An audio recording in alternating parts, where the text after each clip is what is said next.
The Galactic Council chamber hummed with the usual mixture of translation devices and alien respiratory systems.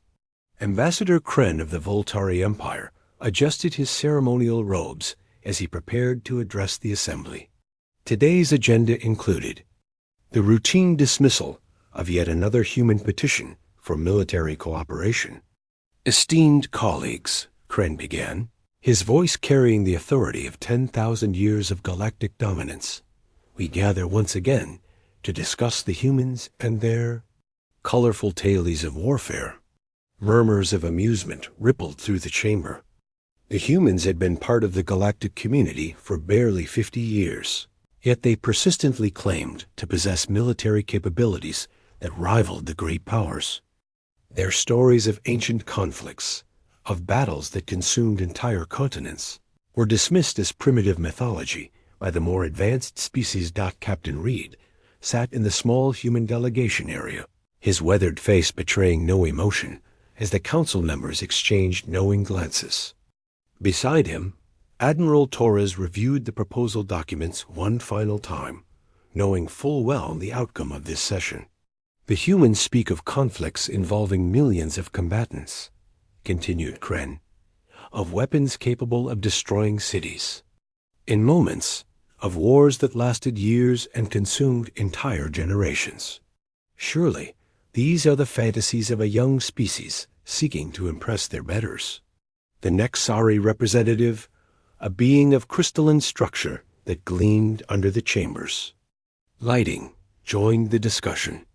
Our historical analysis indicates that human technology progressed remarkably slowly. They achieved spaceflight only recently. How could such a primitive species have developed the advanced warfare capabilities they describe? Captain Reed cleared his throat and stood. Honorable council members, with respect, our historical records are quite accurate.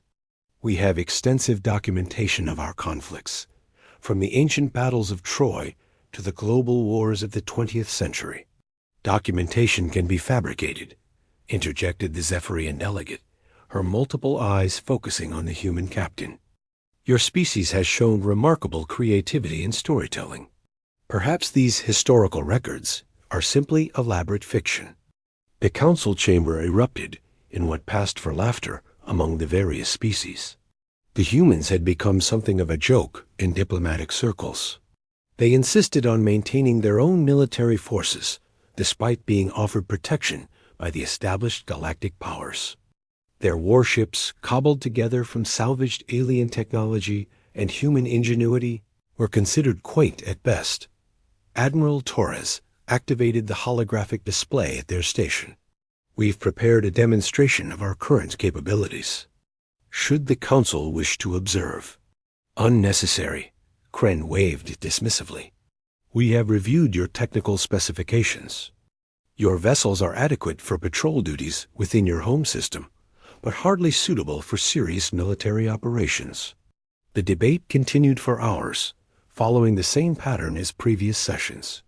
The humans would present their credentials. The council would politely dismiss them, and the status quo would remain unchanged. Earth's forces would continue their thankless patrol of the outer rim, protecting trade routes from pirates and raiders, while the great powers focused on more important matters. That evening, as the council members retired to their quarters, emergency alarms began wailing throughout the station. The long-range sensors had detected something unprecedented. A massive hive fleet approaching from the galactic void, larger than anything seen in recorded history. The hive, an ancient enemy that had disappeared beyond the rim centuries ago, had returned with a vengeance. Their bioships stretched across space like a living plague, consuming everything in their path. The vanguard alone numbered in the thousands, with more arriving through quantum tunnels by the hour. The great powers mobilized their fleets with practiced efficiency.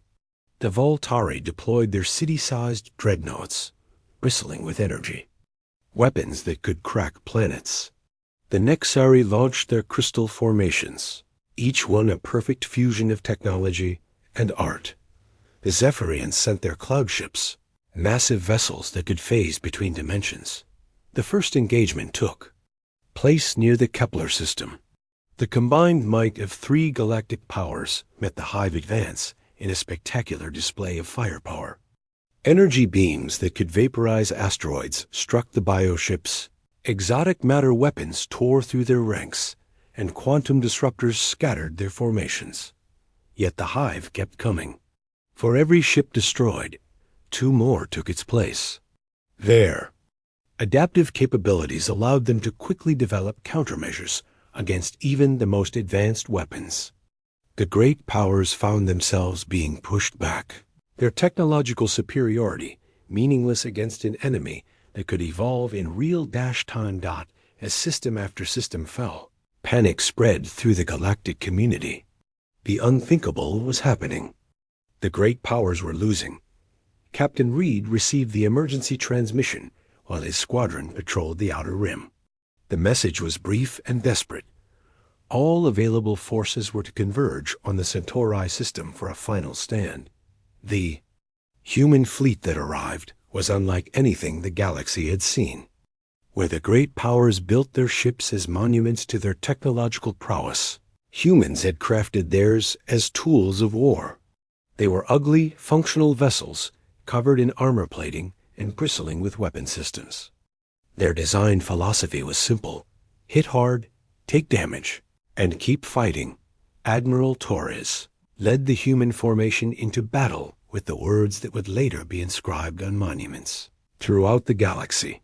Show them what we learned from our legends. The humans fought like no species before them. They used tactics that the great powers had never considered: ramming attacks, boarding actions, and coordinated strikes that accepted massive casualties to achieve victory. Their ships were designed to be expendable, their crews trained to fight to the last breath. Most importantly, they understood something the great powers had forgotten. War was not a demonstration of technological superiority, but a test of will. The humans had spent millennia perfecting the art of warfare, learning from every conflict, adapting to every challenge. When the dust settled over Centauri, the Hive fleet was broken.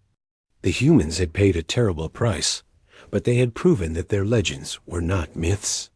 They were memories passed down through generations of warriors who had learned that sometimes a galaxy needed those willing to fight when others could not.